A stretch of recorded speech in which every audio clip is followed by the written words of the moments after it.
여러분, 믿기 힘든 일이 벌어졌습니다. 이런 나라가 정말 존재할 수 있습니까? 40년간 전 세계를 다녔지만 이런 경험은 처음입니다. 스위스 최상류층 노인 8명이 폭설로 인해 예기치 않게 한국에 비상 착륙했습니다. 평균 연령 72세, 평생 유럽 최고의 서비스만 받아온 이들이 한국 땅에 발을 디딘 지 단 5분 만에 입을 다물지 못했다는 사실 여러분은 아십니까? 공항에서 시작된 충격적인 대응, 병원에서 목격한 의료 시스템, 그리고 거리에서 마주한 시민들의 놀라운 수준까지. 스위스가 선진국이라고 자부했는데 한국과 비교하면 우리가 배워야 할 게 너무 많습니다. 75세 스위스 건설 재벌이 본국 기자들 앞에서 한 이 충격적인 고백이 유럽 전역을 뒤흔들었습니다.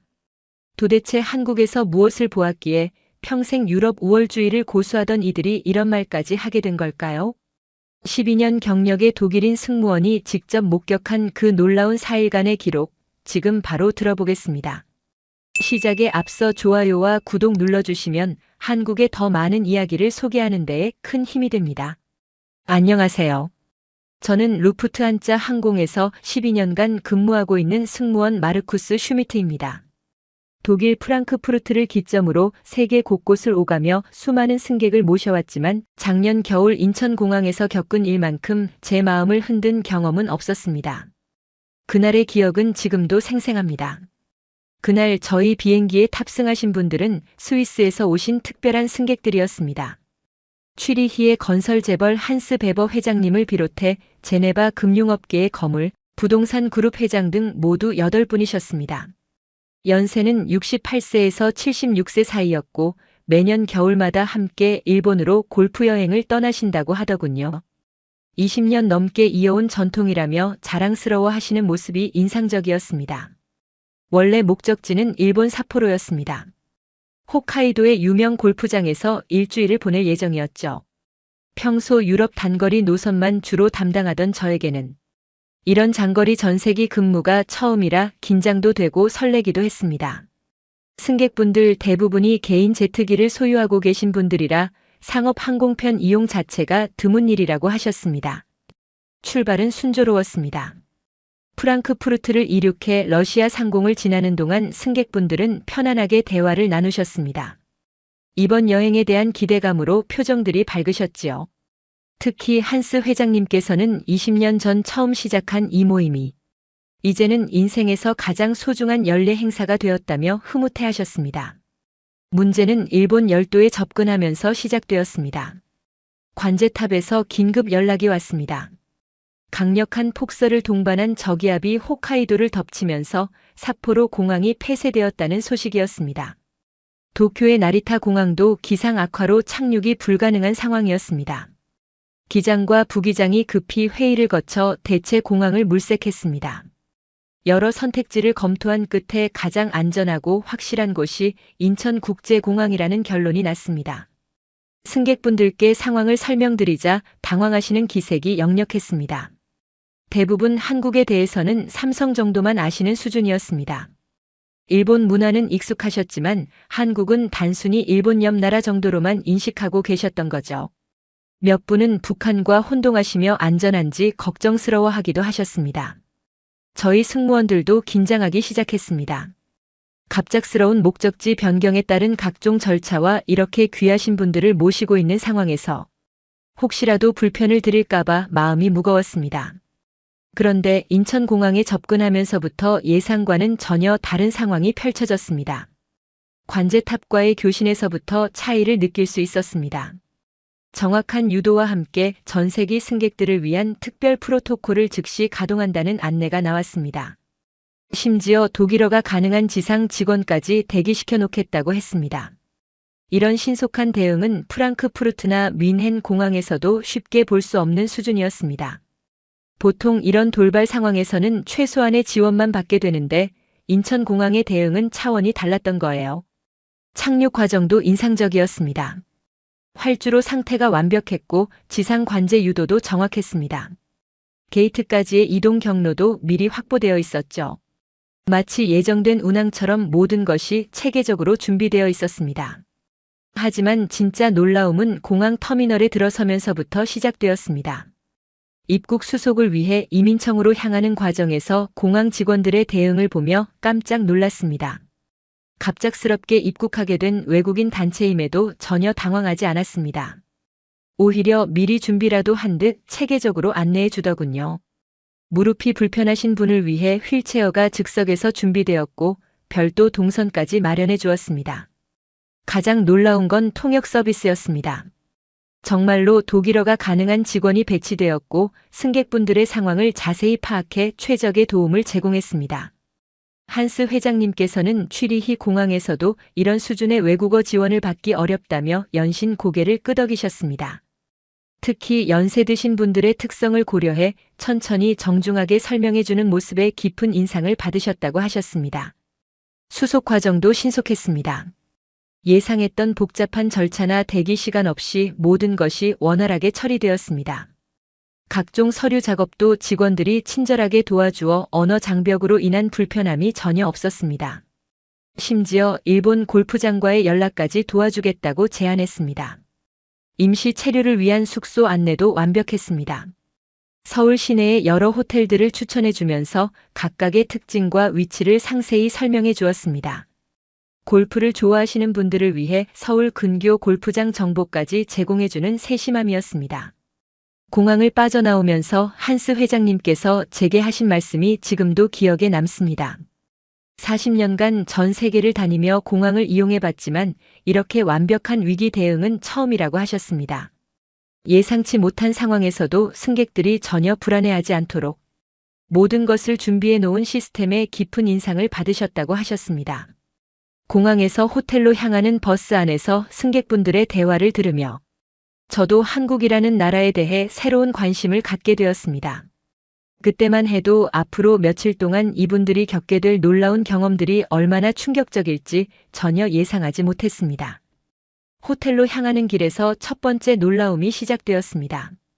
인천공항에서 서울 시내까지 가는 고속도로 위에서 본 한국의 모습은 승객분들의 예상을 완전히 뒤엎었습니다. 밤 10시가 넘은 시간이었는데도 도로는 질서정연했습니다. 차선을 지키는 것은 물론이고 깜빡이 하나까지 정확하게 켜며 운전하는 모습들이었죠. 고속도로 양편으로 펼쳐진 아파트 단지들의 규모에 모든 분들이 창문에 얼굴을 바짝 붙이고 바라보셨습니다. 한스 회장님께서는 스위스에서도 이런 규모의 계획 도시를 보기 어렵다며 감탄하셨습니다. 각 단지마다 녹지 공간이 체계적으로 배치되어 있고 상업시설과 주거 공간이 조화롭게 어우러진 모습이더군요. 제네바에서 호텔 체인을 운영하시는 분께서는 도시 계획의 완성도가 유럽 어떤 도시와 비교해도 뒤지지 않는다고 말씀하셨습니다. 무엇보다 놀라웠던 건 야간의 안전함이었습니다. 늦은 시간임에도 거리는 환하게 불이 켜져 있었고 곳곳에서 사람들이 자연스럽게 산책을 하고 있었습니다. 편의점 앞에서 음료를 마시는 젊은이들, 강아지를 산책시키는 여성들, 야간 조깅을 즐기는 사람들까지 이런 풍경은 스위스에서도 쉽게 볼 수 없는 모습이었습니다.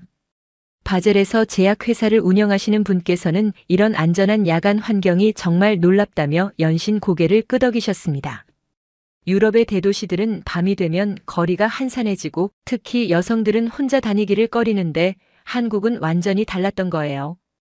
호텔에 도착해서는 또 다른 충격이 기다리고 있었습니다. 프론트 직원이 유창한 독일어로 인사를 건넸을 뿐만 아니라 각분의 연령대를 고려한 서비스를 즉시 제안했습니다.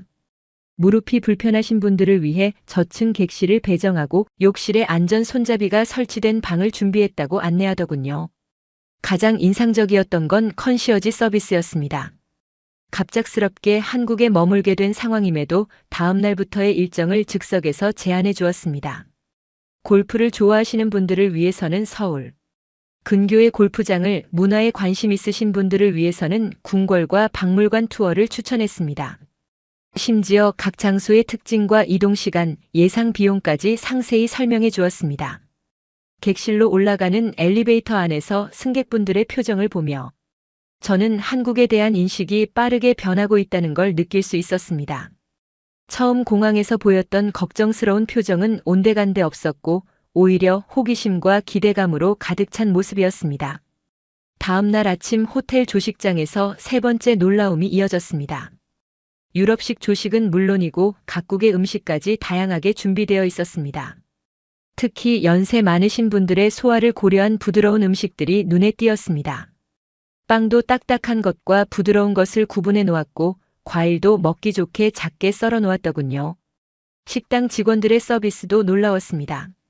각 테이블을 돌아다니며 음식에 대한 설명을 해주는 것은 물론이고 어르신들이 불편해하지 않도록 적당한 거리를 유지하면서도 필요한 순간에는 즉시 도움을 제공했습니다. 한스 회장님께서는 스위스 최고급 호텔에서도 이런 세심한 배려를 받기 어렵다고 하셨습니다. 조식 후 주변을 산책하면서 네 번째 충격을 받았습니다. 호텔 앞 대로를 걸어가는데 보도가 넓고 평평하게 잘 정비되어 있어서 연세 많으신 분들도 불편함 없이 걸을 수 있었습니다. 특히 시각장애인을 위한 점자블록이 체계적으로 설치되어 있고 휠체어 이용자를 위한 경사로도 곳곳에 마련되어 있었습니다. 거리 곳곳에 설치된 벤치도 인상적이었습니다. 적당한 간격으로 배치되어 있어서 걷다가 쉬고 싶을 때 언제든 앉을 수 있었죠. 벤치마다 등받이와 팔걸이가 있어서 어르신들이 편안하게 쉴 수 있도록 설계되어 있었습니다. 취리히에서 부동산업을 하시는 분께서는 이런 세심한 도시 설계를 스위스에서도 배워야 한다고 말씀하셨습니다. 지하철역에 들어서면서 다섯 번째 놀라움을 경험했습니다. 역사 내부가 백화점처럼 깨끗하고 현대적이었습니다. 에스컬레이터와 엘리베이터가 곳곳에 설치되어 있어서 계단을 오르내리기 어려운 어르신들도 쉽게 이용할 수 있었습니다. 특히 엘리베이터 내부의 점자 안내문과 음성 안내 서비스가 완비되어 있어서 시각장애인도 혼자 이용할 수 있도록 배려되어 있었습니다. 저는 독일 여러 도시의 지하철을 이용해 봤지만 이렇게 장애인을 위한 시설이 완벽하게 갖춰진 곳은 처음이었습니다. 승강장에서 가장 인상 깊었던 건 승객들의 질서의식이었습니다. 출근 시간이라 많은 사람들이 몰려 있었지만 모두 줄을 서서 기다리고 있었습니다. 지하철이 도착하면 내리는 승객들이 모두 나갈 때까지 기다린 후 질서정연하게 탑승했습니다. 지하철 내부도 놀라웠습니다. 좌석이 넓고 편안했으며 손잡이도 다양한 높이로 설치되어 있어서 키가 작은 사람이나 어린이도 안전하게 이용할 수 있었습니다. 차량 내부의 청결도 인상적이었는데 바닥에 쓰레기 하나 보이지 않았고 좌석도 깨끗하게 관리되고 있었습니다. 가장 감동적이었던 건 승객들의 배려 정신이었습니다. 연세 많으신 승객분들이 타자마자 젊은 승객들이 자연스럽게 자리를 양보했습니다. 억지로 하는 게 아니라 당연한 일이라는 듯이 자연스럽게 일어나서 자리를 내어주었습니다. 한 정거장을 지나자 임신부가 탑승했습니다. 즉시 여러 명의 승객들이 자리를 양보하려고 했는데 그 중에서도 가장 가까이 앉아있던 고등학생이 먼저 일어나 자리를 내어주더군요. 미소를 지으며 양보하는 모습에 승객분들이 깊은 감동을 받으셨습니다. 제네바에서 오신 분께서는 이런 모습을 보며 눈시울이 붉어지셨습니다. 스위스에서도 노약자에게 자리를 양보하는 문화가 있지만 이렇게 자연스럽고 당연하게 이루어지는 건 처음 본다고 하셨습니다. 특히 젊은 세대가 어른을 공경하는 마음이 일상에 자연스럽게 녹아있다는 점에 깊은 인상을 받으셨다고 하셨습니다. 명동역에 도착해서 지상으로 올라오니 여섯 번째 충격이 기다리고 있었습니다. 지하 상가의 규모와 시설 수준이 상상을 초월했습니다. 지하 공간임에도 자연광과 같은 조명으로 환하게 밝혀져 있었고 공기 순환 시스템도 완벽해서 전혀 답답하지 않았습니다. 상점들의 진열과 관리 상태도 놀라웠습니다. 모든 가게가 깔끔하게 정리되어 있었고 통로도 넓어서 휠체어나 유모차도 불편 없이 다닐 수 있었습니다.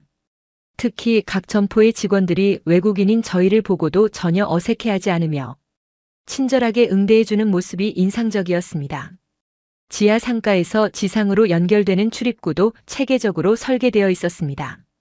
여러 곳에 엘리베이터가 설치되어 있어서 계단 이용이 어려운 사람들도 쉽게 이동할 수 있었고 각 출구마다 주변 지역에 대한 안내도가 설치되어 있어서 처음 오는 사람도 길을 쉽게 찾을 수 있었습니다. 명동 거리로 나와서는 일곱 번째 놀라움을 경험했습니다. 쇼핑 거리 전체가 보행자 전용 구역으로 되어 있어서 자동차 걱정 없이 편안하게 걸을 수 있었습니다. 거리 곳곳에 쉴 수 있는 공간들이 마련되어 있었고 가로등과 간판들도 조화롭게 디자인되어 있어서 전체적으로 깔끔하고 세련된 느낌을 주었습니다. 바젤에서 오신 분께서는 이런 통일된 도시 디자인이 도시 전체의 품격을 높이는 중요한 요소라며 감탄하셨습니다. 유럽의 오래된 도시들도 이런 현대적 감각을 배울 필요가 있다고 말씀하셨습니다. 첫날 하루 동안만 경험한 것들도 이미 충분히 충격적이었지만 이건 단지 시작에 불과했습니다. 둘째 날 오전 예상치 못한 일이 벌어졌습니다. 바젤에서 제약회사를 운영하시는 프리츠 박사님이 갑자기 가슴 통증을 호소하며 쓰러지신 겁니다. 76세의 고령이신데다 평소 심장 질환이 있으셔서 상황이 심각해 보였습니다. 한스 회장님을 비롯한 다른 분들도 크게 당황하셨고 저희 승무원들도 긴급 상황에 어떻게 대처해야 할지 막막했습니다. 외국인이 갑자기 쓰러진 상황에서 언어 문제부터 병원 선택까지 걱정이 앞섰습니다. 호텔 프론트에서 즉시 119에 신고했고 놀랍게도 5분도 안 되어 구급차가 도착했습니다. 저는 독일에서도 구급차를 여러 번 봤지만 이렇게 빠른 출동은 처음이었습니다. 구급대원들이 엘리베이터에서 내리자마자 전문적인 모습으로 환자에게 달려가는 모습에서 첫 번째 놀라움을 느꼈습니다. 환자의 상태를 신속하게 파악하고 응급처치를 하는 모습이 유럽의 어떤 구급 대원들과 비교해도 전혀 뒤지지 않았습니다. 특히 나이가 많은 환자의 특성을 고려해서 세심하게 처치하는 모습이 인상적이었습니다. 혈압을 재고 산소 마스크를 씌우고 심전도를 확인하는 모든 과정이 신속하면서도 정확했습니다. 구급차 내부 시설도 놀라웠습니다. 최신 의료 장비들이 완비되어 있었고 이동하는 동안에도 지속적으로 환자 상태를 모니터링할 수 있었습니다. 구급대원 중 한 분은 간단한 영어로 환자의 상태에 대해 설명해 주어서 동행하는 저희도 안심할 수 있었습니다. 병원에 도착한 순간부터 두 번째 충격이 시작되었습니다. 삼성 서울병원의 응급실 규모와 시설 수준이 유럽의 대형 병원들과 비교해도 전혀 뒤지지 않았습니다. 오히려 더 현대적이고 체계적으로 운영되고 있다는 인상을 받았습니다. 응급실 내부가 호텔 로비처럼 쾌적했고 각 구역이 명확하게 구분되어 있어서 환자들이 혼란스러워하지 않도록 설계되어 있었습니다. 천장도 높고 조명도 밝아서 답답한 느낌이 전혀 없었습니다. 접수 과정에서 세 번째 놀라움을 경험했습니다. 외국인 환자임에도 전혀 당황하지 않고 체계적으로 처리해 주었습니다. 국제진료센터 직원이 즉시 배치되어 독일어로 소통할 수 있었고 스위스 의료보험 처리 방법까지 상세히 안내해 주었습니다. 이런 외국인 환자 대응 시스템을 갖춘 병원을 유럽에서도 찾기 어려웠습니다. 프랑크푸르트의 대학병원에서도 외국인 환자가 오면 통역을 찾느라 시간이 걸리는데 여기서는 이미 시스템으로 갖춰져 있었던 겁니다. 진료 대기 시간도 짧았습니다. 응급실이라 많은 환자들이 대기하고 있었지만 중증도에 따른 분류 시스템이 효율적으로 작동해서 심장 질환 의심 환자인 프리츠 박사님은 10분 만에 진료실로 들어갈 수 있었습니다. 대기하는 동안에도 간호사들이 주기적으로 환자 상태를 확인해 주어서 안심할 수 있었습니다. 담당 의사를 만난 순간 네 번째 충격을 받았습니다. 심장내과 전문의가 직접 응급실로 내려와 진료를 해 주었습니다. 유럽에서는 응급실 의사가 1차 진료를 하고 필요시 전문의에게 의뢰하는 게 일반적인데 여기서는 처음부터 전문의가 직접 진료에 참여했습니다. 의사의 전문성과 경험도 놀라웠습니다. 독일에서 연수한 경험이 있어서 의학 용어를 독일어로도 설명해 줄 수 있었습니다. 환자의 병력을 꼼꼼히 확인하고 현재 복용 중인 약물까지 모두 체크하는 모습에서 깊은 신뢰감을 느낄 수 있었습니다. 검사 과정의 신속함은 정말 놀라웠습니다. 심전도, 혈액 검사, 가슴 엑스레이, 심장 초음파까지 모든 검사가 1시간 안에 완료되었습니다. 스위스에서는 심장 초음파 검사만 해도 며칠 전에 예약해야 하는데 여기서는 응급실에서 바로 시행할 수 있었습니다. 검사 결과도 실시간으로 확인 가능했고 인공지능을 활용한 판독 시스템까지 갖춰져 있어서 정확도가 매우 높았습니다. 의사가 검사 결과를 보여주며 하나하나 설명해주는 모습도 인상적이었습니다. 검사 장비의 수준도 놀라웠습니다. 모든 장비가 최신형이었고 환자의 편의를 고려한 설계로 되어 있어서 고령의 환자도 불편함 없이 검사받을 수 있었습니다. 특히 심장 초음파 검사실은 호텔 객실처럼 쾌적했고 검사하는 동안 환자가 긴장하지 않도록 차분한 음악까지 틀어주었습니다. 다행히 검사 결과는 심각하지 않았습니다. 여행 피로와 스트레스로 인한 일시적인 부정맥으로 진단되었고 약물 치료로 충분히 관리 가능한 상태였습니다. 하지만 의사는 고령이신 점을 고려해서 하루 더 경과 관찰을 권했고 무리하지 말고 충분히 쉬라고 당부했습니다. 처방전을 받는 과정에서 5번째 놀라움을 경험했습니다. 약사가 환자의 나이와 기존 복용 약물을 고려해서 약물 상호작용까지 꼼꼼히 확인해 주었습니다. 스위스에서 복용하던 약물 목록을 보여드리니 각 약물의 성분을 분석해서 새로 처방된 약과의 병용 가능성까지 검토해 주었습니다. 이런 전문적인 복약 상담은 유럽의 대형 병원에서도 쉽게 받기 어려운 서비스였습니다. 약사가 환자의 건강을 진심으로 걱정하는 마음이 느껴졌습니다. 약국에서 약을 받을 때도 감동적이었습니다. 각 약물의 효능과 부작용, 복용 방법까지 자세히 설명해 주었고 독일어로 번역된 복약 안내서까지 제공해 주었습니다. 심지어 스위스로 돌아간 후에도 계속 복용할 수 있도록 여분의 약까지 처방해 주는 세심함에 모든 분들이 감탄하셨습니다. 치료비 정산 과정에서 6번째 충격을 받았습니다. 응급실 진료비, 각종 검사비, 처방약 값을 모두 합쳐도 스위스 병원비의 10분의 1 수준이었습니다. 더 놀라운 건 외국인이라고 해서 별도의 추가 비용을 받지 않는다는 점이었습니다. 오히려 고령 환자라는 점을 고려해서 일부 비용을 할인해 주기까지 했습니다. 한스 회장님께서는 이게 정말 맞는 금액이냐며 몇 번이나 확인하셨습니다. 스위스에서는 응급실 한 번 가는 데만 수백만 원이 나오는데 여기서는 모든 걸 다 해도 그 돈의 일부밖에 안 나왔던 겁니다. 병원 직원들의 친절함은 정말 인상적이었습니다. 의사부터 간호사, 검사기사, 약사, 심지어 청소 직원까지 모든 사람들이 외국인 환자를 진심으로 배려하는 마음을 보여주었습니다. 언어가 통하지 않을 때는 번역 앱을 활용하거나 몸짓으로라도 소통하려고 노력했습니다. 특히 나이 드신 환자의 특성을 이해하고 천천히 정중하게 대해주는 모습에 깊은 감동을 받았습니다. 프리츠 박사님께서는 40년간 의사로 일하면서 수많은 병원을 봤지만 이렇게 환자 중심적인 병원은 처음이라고 하셨습니다. 병원 시설 전체의 청결도와 관리 상태도 놀라웠습니다. 복도와 화장실은 물론이고 모든 공간이 호텔 수준으로 깨끗하게 관리되고 있었습니다. 병원 특유의 소독약 냄새도 거의 나지 않았고 공기 정화 시스템이 완벽하게 작동해서 쾌적한 환경을 유지하고 있었습니다. 가장 인상 깊었던 건 환자 중심의 의료 서비스였습니다. 의료진들이 환자와 보호자의 불안감을 덜어주기 위해 세심하게 배려하는 모습을 볼 수 있었습니다. 검사 과정마다 자세히 설명해주고 결과를 기다리는 동안에도 주기적으로 상태를 확인해 주었습니다. 병원에서 나오면서 한스 회장님께서 하신 말씀이 인상적이었습니다.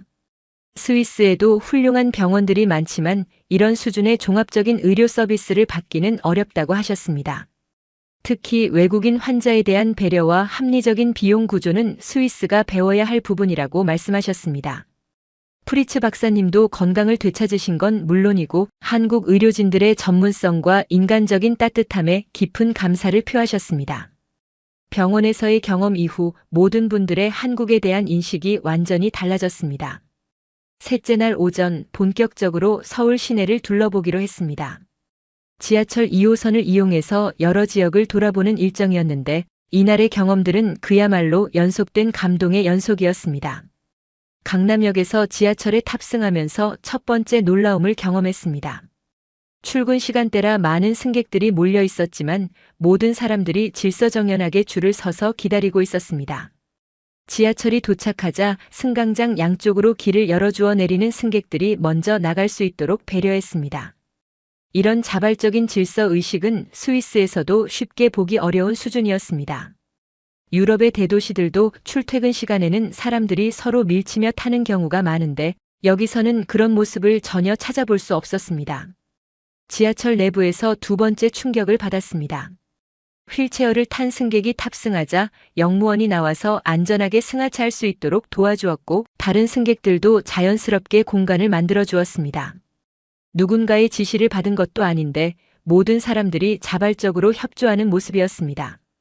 한 정거장을 더 가자 시각장애인이 탑승했습니다.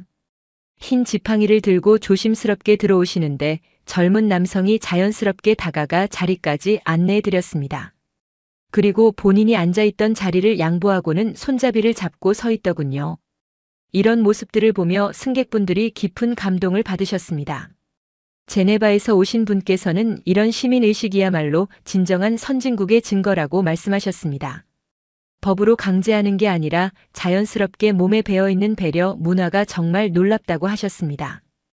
홍대 입구역에 도착해서 지상으로 올라오니 세 번째 놀라움이 기다리고 있었습니다.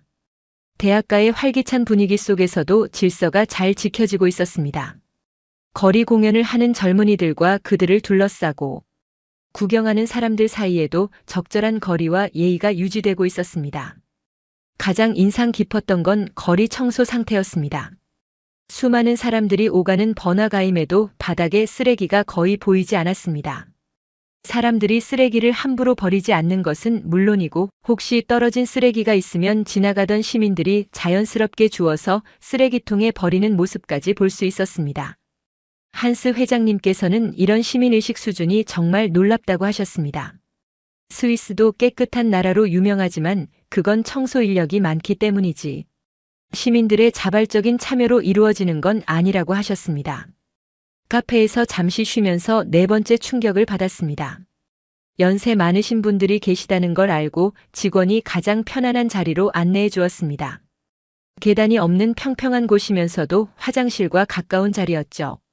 메뉴 설명도 천천히 해주었고 음료 온도까지 세심하게 물어보며 배려해 주었습니다. 특히 인상적이었던 건 직원의 태도였습니다. 외국인 고령 손님들이라고 해서 귀찮아하는 기색이 전혀 없었습니다. 오히려 더 정성스럽게 대해주려는 모습이 역력했습니다. 영어가 잘 통하지 않자 번역 앱을 켜서 소통하려고 노력하는 모습도 보였습니다. 이태원으로 이동하면서 다섯 번째 놀라운 경험을 했습니다. 다양한 국적의 사람들이 자연스럽게 어울려 지내는 모습을 볼 수 있었습니다. 인종이나 국적에 관계없이 모든 사람들이 편안하게 생활하고 있는 것 같았습니다. 한 음식점 앞을 지나는데 중동계로 보이는 가족이 식사를 하고 있었고 옆 테이블에는 아프리카계 젊은이들이 앉아 있었습니다. 모두가 자연스럽게 어울려 식사를 즐기는 모습이었습니다. 유럽에서도 다문화 사회를 표방하지만 실제로는 보이지 않는 차별이 많은데 여기서는 그런 게 전혀 느껴지지 않았습니다. 이태원의 한 음식점에서 점심을 드시는 동안 여섯 번째 감동을 받으셨습니다.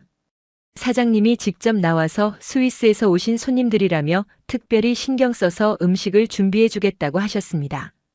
각자의 입맛을 고려해서 맵기 조절까지 해주시고 스위스 음식 문화에 대해서도 궁금해하시며 자연스럽게 대화를 나누셨습니다. 음식이 나오는 과정도 세심했습니다. 한 번에 다 나오는 게 아니라 조금씩 나누어 나와서 천천히 즐길 수 있게 해주었습니다.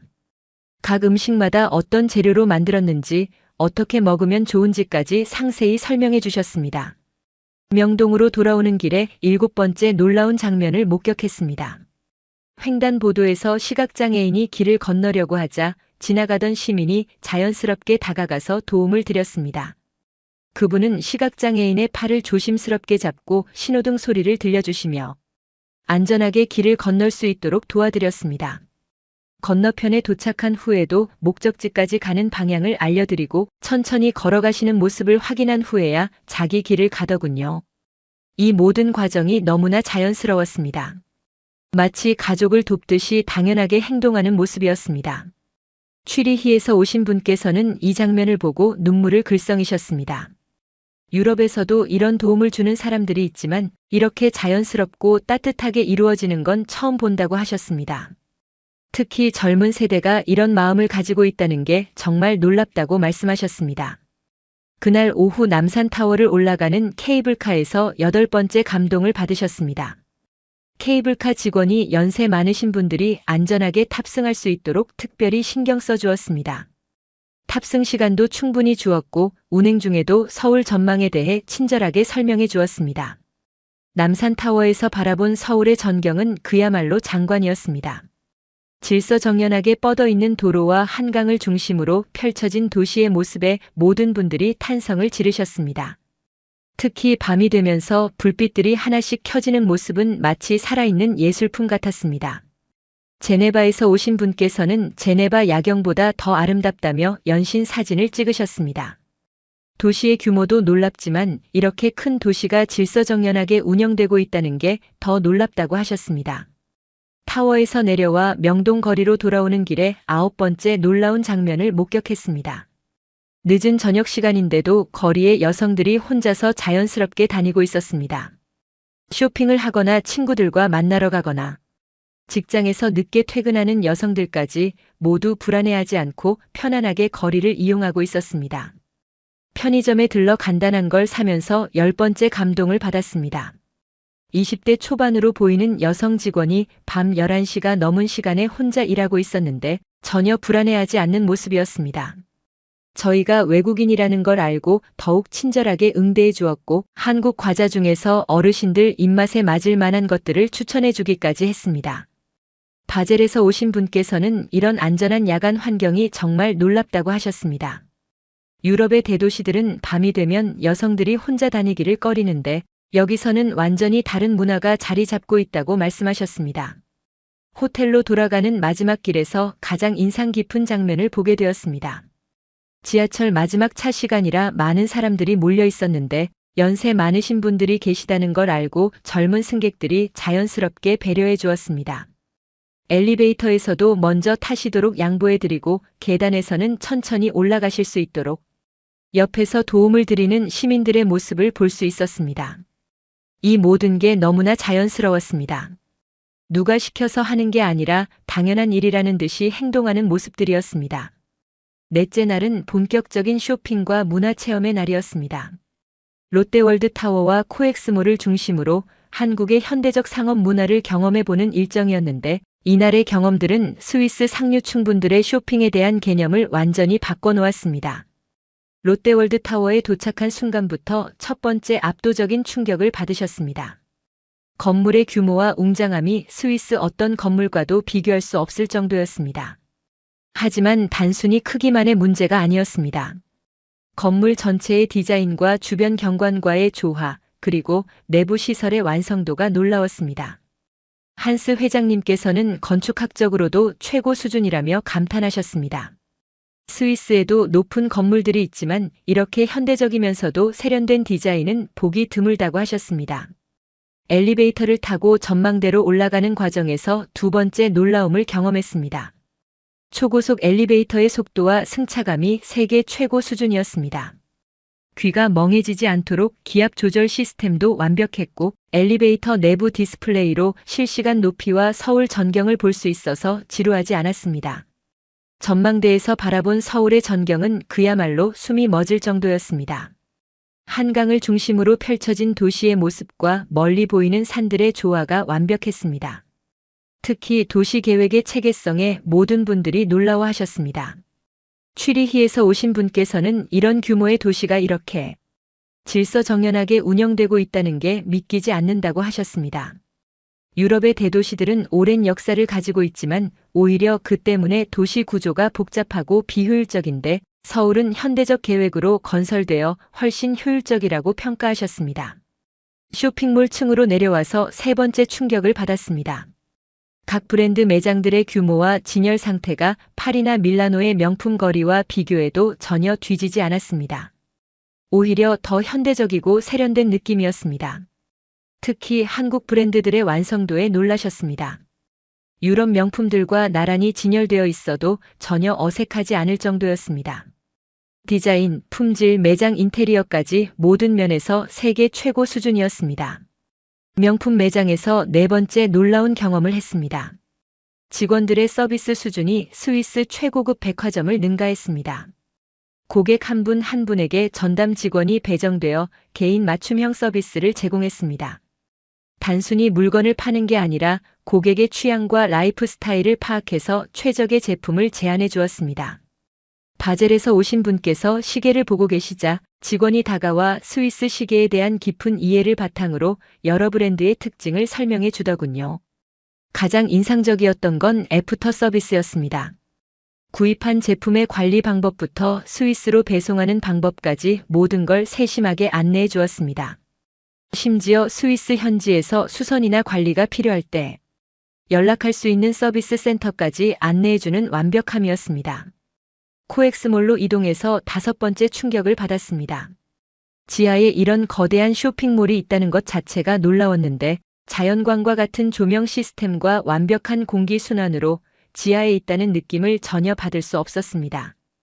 통로도 넓고 천장도 높아서 답답함이 전혀 없었습니다.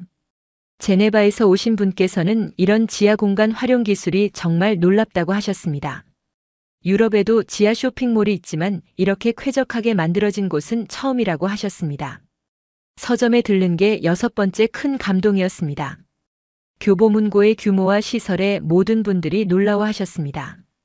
단순히 책만 파는 곳이 아니라 문화공간으로서의 역할을 하고 있었습니다.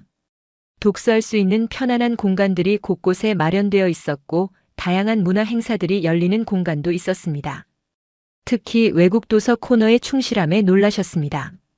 독일어로 된 책들도 상당히 많이 구비되어 있었고 스위스에서 출간된 책들까지 찾을 수 있었습니다. 한스 회장님께서 경제 관련 독일어 서적을 찾으시자 서점 직원이 즉시 도와드렸습니다. 없는 책은 주문해서 구해올 수 있다고 안내해 주어서 한국의 글로벌 네트워크를 실감할 수 있었습니다. 아쿠아리움에서 7번째 놀라운 경험을 했습니다. 실내 수족관이라고는 믿기 어려울 정도로 규모가 컸고 해저 터널을 걸어가면서 상어와 가오리들이 머리 위로 지나가는 모습을 볼 수 있었습니다. 특히 각 전시관마다 생태계에 대한 자세한 설명이 있어서 교육적 효과도 뛰어났습니다.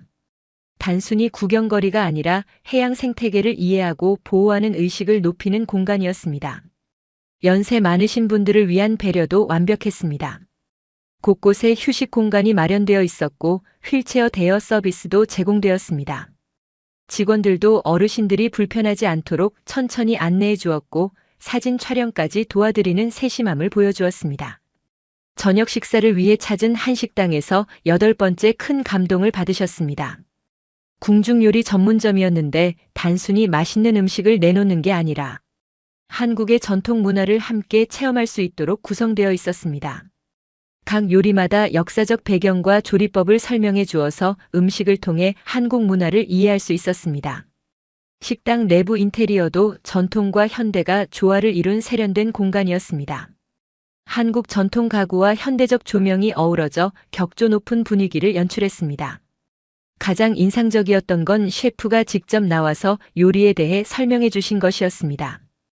각 재료의 특성과 영양학적 가치, 그리고 조리 과정에서의 노하우까지 상세히 알려주셨습니다. 유럽 최고급 레스토랑에서도 받기 어려운 수준의 서비스였습니다. 프리츠 박사님께서는 이런 문화적 깊이를 가진 나라에서 현대적 발전까지 이뤄낸 게 정말 놀랍다고 말씀하셨습니다. 전통을 지키면서도 현대화를 이룬 나라, 과거와 현재가 조화롭게 공존하는 나라가 바로 한국이라고 하셨습니다. 닷새째 되는 날 예상치 못한 한국 체류를 마치고 스위스로 돌아가는 날이었습니다. 모든 승객분들의 표정에서 아쉬움을 읽을 수 있었습니다. 처음 인천공항에 비상 착륙했을 때의 당황스러운 모습과는 완전히 달랐습니다. 오히려 더 머물고 싶다는 표현을 하시는 분들이 대부분이었습니다. 한스 회장님께서는 일본 골프 여행을 포기하고 한국에서 며칠 더 지내고 싶다고까지 하셨습니다. 다른 분들도 동의하셨지만 이미 예약된 일정들이 있어서 아쉽게도 돌아가야 했습니다. 공항에서 출국 수속을 밟으면서도 계속해서 한국에서의 경험담을 나누셨습니다. 한스 회장님께서는 40년간 전 세계를 다녀봤지만 이렇게 완벽한 서비스와 시민의식을 가진 나라는 처음이라고 하셨습니다. 다른 분들도 모두 비슷한 감정을 표현하셨습니다. 비행기 안에서도 대화는 계속 이어졌습니다. 각자가 경험한 가장 인상 깊었던 순간들을 나누시면서 한국이라는 나라에 대한 인식이 완전히 바뀌었다고 입을 모아 말씀하셨습니다. 제네바에서 오신 분께서는 돌아가면 호텔 직원들에게 한국식 서비스 교육을 시키겠다고 하셨습니다. 고객을 진심으로 배려하는 마음, 세심한 관찰력, 그리고 상황에 맞는 적절한 대응까지 한국에서 배운 서비스 정신을 자신의 호텔에도 적용하고 싶다고 하셨습니다. 취리히 공항에 도착하자마자 첫 번째 파장이 시작되었습니다. 마중 나온 가족들과 기자들에게 한국에서의 경험을 설명하시는 과정에서 모든 분들이 한국을 극찬하셨습니다. 특히 한스 회장님의 발언이 큰 화제가 되었습니다. 스위스가 선진국이라고 자부했는데 한국과 비교하면 배울 점이 너무 많다고 공개적으로 말씀하신 겁니다. 평생 유럽이 최고라고 믿어온 분이 이런 말씀을 하시다니 주변 사람들이 모두 놀랐습니다. 이 발언이 스위스 언론에 보도되면서 두 번째 충격파가 일어났습니다. 스위스 최대 일간지가 일면에 한국의 기적이라는 제목으로 기사를 실었습니다. 평생 유럽 우월주의를 고수해온 스위스 상류층이 아시아 국가를 이렇게까지 극찬한 건 전례 없는 일이었습니다. 바젤 지역 신문들도 잇따라 후속 보도를 했습니다. 프리츠 박사님의 병원 경험담이 의료계에 큰 파장을 불러일으켰습니다. 스위스 의료진들도 한국의 환자 중심 서비스와 합리적 비용 구조에 깊은 관심을 보이기 시작했습니다. 취리히 대학병원에서는 한국 의료 시스템 연구팀을 꾸리기로 결정했습니다. 특히 응급 의료 체계와 외국인 환자 서비스 부문에서 한국의 노하우를 배우고 싶어 했습니다. 경제계의 반응은 더욱 폭발적이었습니다. 스위스 상공회의소에서 긴급 회의를 열어 한국의 선진 시스템들을 벤치마킹하는 방안을 논의했습니다. 특히 공항 운영 시스템과 대중교통 체계, 그리고 고객 서비스 문화에 대한 연구가 시급하다는 결론을 내렸습니다. 세 번째 파장은 정치권에서 일어났습니다. 스위스 연방교통부에서 인천공항 시스템 도입을 검토하겠다고 발표했습니다. 취리히 공항의 고질적인 지연 문제와 서비스 부족을 해결하기 위해서는 한국식 운영 방식을 배워야 한다는 목소리가 높아졌습니다. 보건부에서도 움직이기 시작했습니다. 한국의 의료 효율성과 환자 만족도가 스위스보다 높다는 사실이 알려지면서 의료 시스템 개선을 위한 한국 방문단 파견을 검토하기로 했습니다. 네 번째 충격은 교육계에서 일어났습니다. 취리히 연방공과대학과 생갈렌 대학에서 한국학 연구소 설립을 추진하기로 했습니다. 한국의 빠른 발전 비결을 학문적으로 연구해서 스위스 발전에 적용하겠다는 것이었습니다. 특히 시민의식과 사회 통합 방면에서 한국이 보여준 성과에 주목했습니다. 어떻게 이렇게 짧은 시간에 선진국 수준의 시민의식을 갖출 수 있었는지 그 비결을 찾고 싶어 했습니다. 시민들의 반응도 뜨거웠습니다. 한국 여행 상품에 대한 문의가 급증했고 한국어 학습 열풍이 일어났습니다. 취리히와 제네바의 한국어 교육기관들은 수강 신청자가 10배로 늘어나 대기자 명단을 만들어야 할 정도였습니다. 한국문화원에서도 문화행사 참가 신청이 폭증했습니다. 한국 음식 체험, 전통 공예 수업, 한국 영화 상영회 등 모든 행사마다 사람들이 넘쳐났습니다. 기업들의 움직임도 활발해졌습니다. 스위스 주요 기업들이 한국 기업과의 협력 방안을 모색하기 시작했습니다. 특히 서비스업과 관광업 분야에서 한국의 노하우를 배우고 싶어하는 기업들이 많았습니다. 루프트한자 항공에서도 한국 항공사들의 서비스 운영 방식을 벤치마킹하기로 결정했습니다. 저도 회사의 한국에서의 경험을 상세히 보고했고 그 내용이 전 직원 교육 자료로 활용되었습니다. 다섯 번째 파장은 유럽 전체로 확산되었습니다. 독일과 오스트리아 언론들도 스위스 상류층의 한국 극찬 소식을 대대적으로 보도했습니다. 프랑스와 이탈리아에서도 관련 기사들이 쏟아졌습니다. 한국이 더 이상 아시아의 작은 나라가 아니라 세계가 배워야 할 선진 모델이라는 인식이 확산되기 시작했습니다. 유럽연합에서도 한국 연구에 관심을 보이기 시작했습니다. 국제기구들의 움직임도 주목할 만했습니다.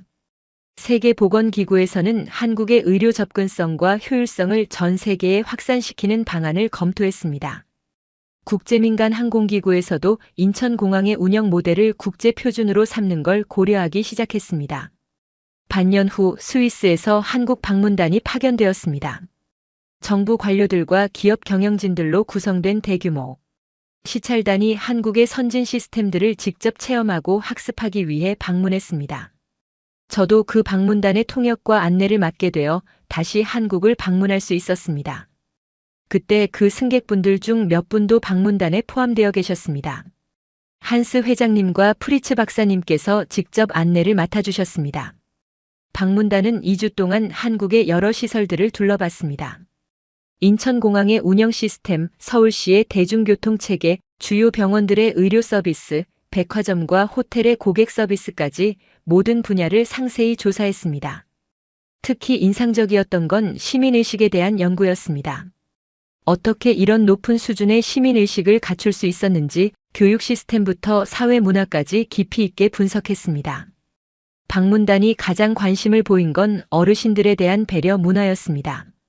지하철에서 자연스럽게 자리를 양보하는 젊은이들, 거리에서 어르신들을 돕는 시민들, 그리고 모든 시설이 노인 친화적으로 설계되어 있는 점까지 고령화 사회로 접어든 스위스가 꼭 배워야 할 부분들이었습니다. 방문단은 귀국 후 상세한 보고서를 작성했고 그 내용이 스위스 정부와 기업들의 정책 수립에 반영되기 시작했습니다. 취리히 공항은 인천공항의 위기 대응 시스템을 도입했고 주요 병원들은 환자 중심 서비스를 강화했습니다. 그로부터 1년이 지난 지금 저는 정기적으로 인천공항 노선을 담당하고 있습니다. 그때의 경험이 제 승무원 인생을 완전히 바꿔놓았기 때문입니다. 매번 인천공항에 도착할 때마다 그날의 감동이 새롭게 떠오르고 한국이라는 나라에 대한 존경심이 더욱 깊어집니다.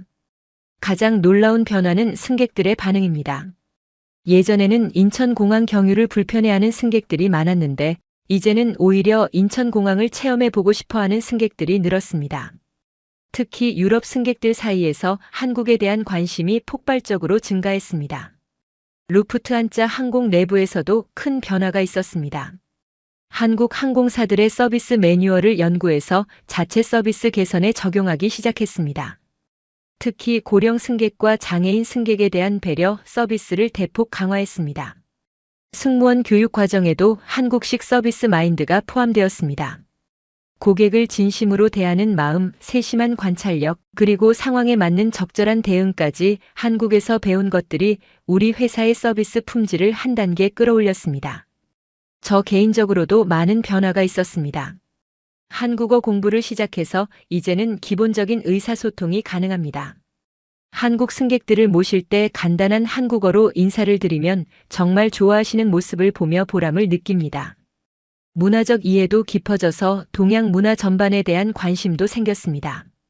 한국 영화와 드라마를 보고 한국 음식을 요리하고 한국 친구들과 교류하면서 제 삶이 더 풍요로워졌습니다. 그날의 스위스 승객분들과는 지금도 연락을 주고받고 있습니다.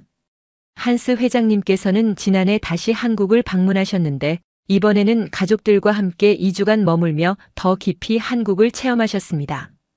돌아가신 후 보내주신 편지에서 한국이 제2의 고향 같다고 표현하셨습니다. 앞으로도 매년 한국을 방문하실 계획이라고 하셨습니다. 일본 골프 여행은 한국 여행으로 바뀌었다고 농담처럼 말씀하셨습니다. 프리츠 박사님은 스위스의 한국 의료진을 초청해서 의료진 교육 프로그램을 운영하고 계십니다. 환자 중심 의료 서비스와 효율적 병원 운영에 대한 노하우를 전수받고 있다고 하셨습니다. 실제로 그분 병원의 환자 만족도가 크게 향상되었다는 소식도 들었습니다. 다른 병원들에서도 벤치마킹하러 올 정도라고 자랑하셨습니다. 제네바에서 오신 분의 호텔 체인에서는 한국식 서비스 교육을 정규 과정으로 도입했습니다. 직원들의 친절도와 세심함이 크게 향상되어 고객 만족도가 역대 최고치를 기록했다고 하셨습니다. 가장 감동적인 건 이분들이 주변 사람들에게 한국을 소개하고 계신다는 점입니다. 친구들과 가족들에게 한국의 훌륭함을 알리는 건 물론이고 사업상 만나는 사람들에게도 한국을 추천하고 계십니다. 덕분에 저도 한국행 항공편에서 이분들의 소개로 여행 오시는 승객들을 자주 만나게 되었습니다. 그때마다 한국의 매력을 설명해드리고 좋은 여행이 되시길 바란다고 인사를 드립니다. 15년 승무원 생활을 하면서 여러 나라를 다녀봤지만 한국만큼 완벽한 시스템과 따뜻한 인간미를 동시에 갖춘 나라는 없었습니다. 첨단 기술과 효율성만으로는 설명할 수 없는 특별함이 있습니다. 바로 사람에 대한 배려와 존중이 사회 전체에 자연스럽게 스며들어 있다는 점입니다. 한국 사람들의 타인에 대한 배려심과 공동체 의식은 정말 특별합니다. 개인의 편의보다 전체의 조화를 생각하는 문화, 어려운 사람을 돕는 걸 당연하게 여기는 마음, 그리고 끊임없이 발전하려는 의지까지, 이 모든 것들이 한국을 진정한 선진국으로 만든 원동력이라고 생각합니다. 저는 이제 확신을 가진 한국 옹호자가 되었습니다. 동료 승무원들에게도 한국의 훌륭함을 알리고 있고 승객들에게도 한국 여행을 추천하고 있습니다. 특히 연세 많으신 분들께는 한국이 얼마나 안전하고 편리한 나라인지 자신 있게 말씀드리고 있습니다. 개인적으로는 한국에서 받은 감동을 평생 잊지 못할 것 같습니다.